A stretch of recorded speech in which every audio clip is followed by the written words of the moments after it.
สวัสดีครับวันนี้กระเป๋าโน้ตบุ๊กของผมซิปแตกนะครับซึ่ง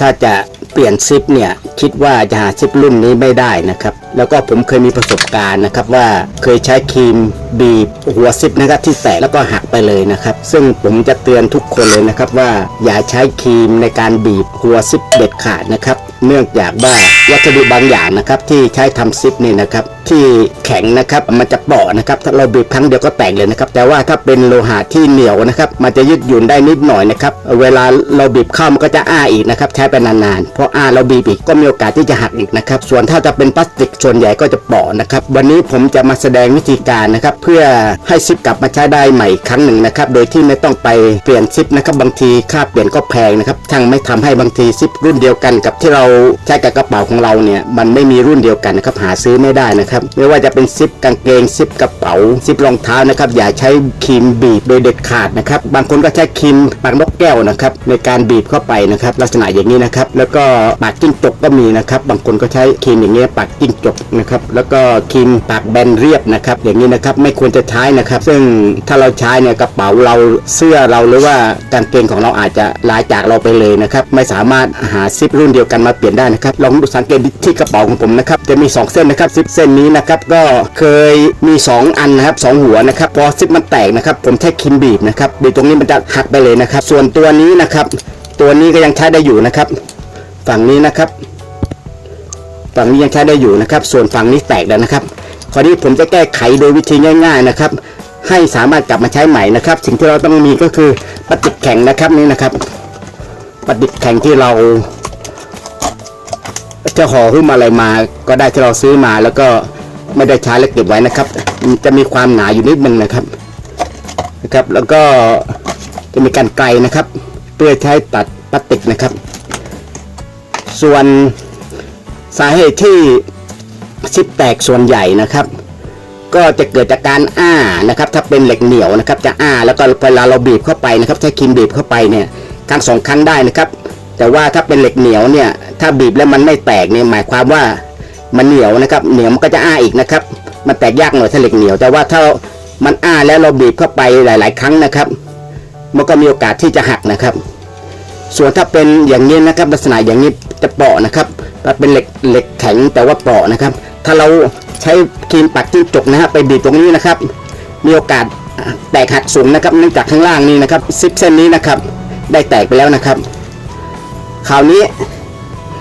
ผมจะใช้วิธีการที่เพราะว่าการที่ซิปแตกหมายความว่าเราสีไปนานๆนะครับมันก็จะทำให้วัสดุที่เป็นหัวซิปเนี่ยสึกหรอนะครับสึกหรอมันก็จะมีระยะห่างนะครับเพราะฉะนั้นเราต้องหาพลาสติกแข็งๆนี้นะครับมารองนะครับซึ่งผมจะทำให้ดูนะครับ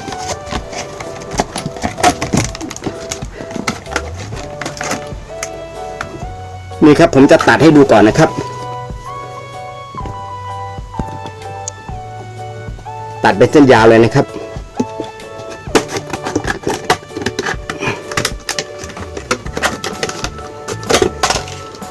แล้วก็เรามาวัดนะครับให้ได้ขนาดเท่ากับซิปนะครับก็ประมาณนี้นะครับ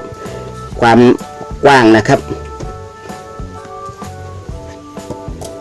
ประมาณนี้นะครับ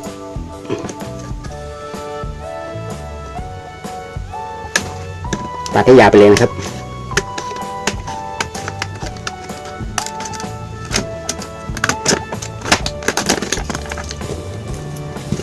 แล้วก็มาวัดดูนะครับ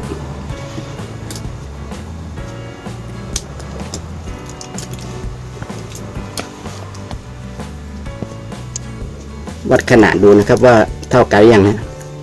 นี่นะครับฝั่งนี้ดีกว่าจะใหญ่กว่านะครับนี่นะคร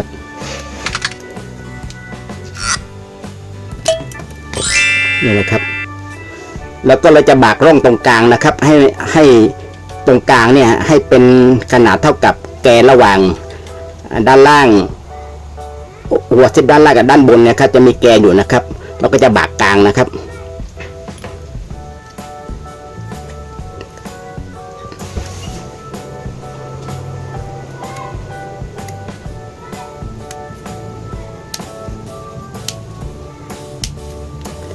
ตรงยาวๆหน่อยนะครับ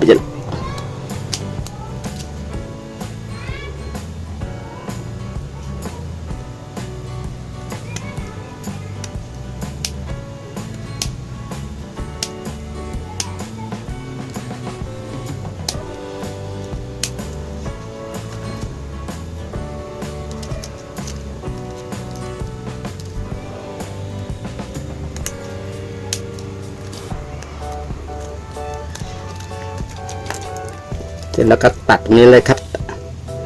เป็นลักษณะประมาณนี้นะครับจะมีเส้น2เส้นตรงนี้นะครับแล้วก็ตรงนี้เต็มนะบากกลางนะครับรูบากก็ประมาณเท่ากับแกนซิปนี่นะครับแล้วก็เราก็จะสอดนะครับนี่แตกอยู่นะครับแตกอยู่นะครับฝั่งนี้ยังใช้ได้นะครับ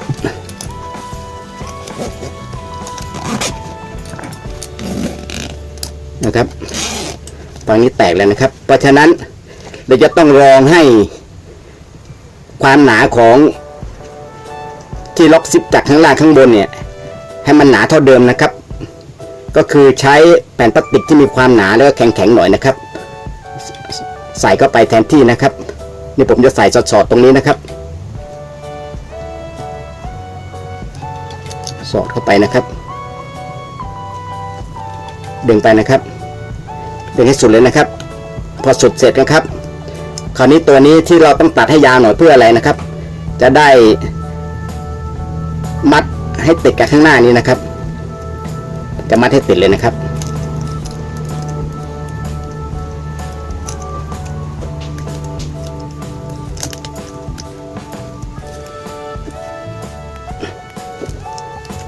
มัดให้แน่นนะครับสัก 2-3 รอบก็ได้นะครับ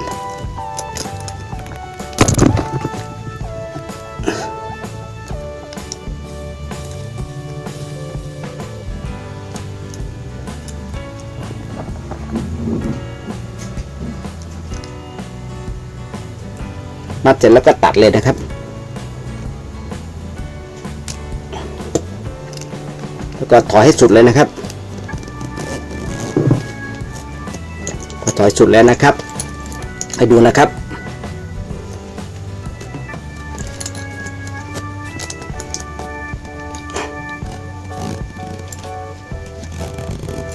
ได้แล้วนะครับ